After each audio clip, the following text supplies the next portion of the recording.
What's up my klonkie? Hoekom sit hierdie nou hier so in gedagte? Ek is upset man, ek het nie die sokke job gekry wat ek voor apply het nie man. Ek gaan maar nou rugby coach man. Ken jy ooit daaraan? Hoe bedoel jy ek ken nie rugby nie? Ek kan vir die hele team vertel. Wat die 9-5 World Cup gewen het in die All Blacks brother.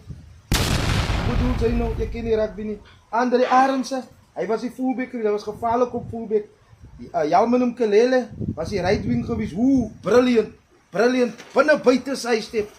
En dan die center, hy dag was gewees, het was gewees Lucas Radebe. Hy outfield getackle. Hy was gevaarlik van tackles. En sy centermaat was John Moeti. En op die ander wing was gewees Sizwe Motahung. Brilliant player. Met 'n goal step wat skrik van niks. Ek weet agste man, Neil Taufik agste man gespeel hy dag ja. Neil Taufik agste man gespeel. En die 6 flank was gewees Augustine Malakalakalani. Net so 'n bitter player, 'n flank wat elke bal gesteel het. En dan die ander flank was gewees Andrew Takke. Brilliant player, uit die bal gevaarlik opgevat. Die loks was gewees Philemon Masinga en Mark Fish. Hulle was die loks gewees. Die stitte was gewees hoe is die klomp se naam? Ek dink Dr. Kumalo Dakker gespeel. Ja, Dr. Kumalo Dakker het daar gespeel.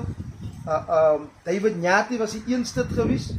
David Nyati was Edward Mutali, was die ander stit gewees. Die skrammer was gewees Zain Musa.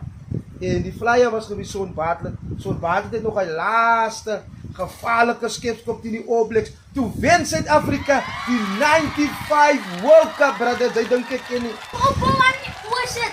Hy dan sokke mense. Wat praat hy van sokke mense gaan speel soon toe man? Jy ken nie. Jy gaan sy man. Ek gaan 'n brilliant rugby coach is. Ek weet dit. Ek ken myself.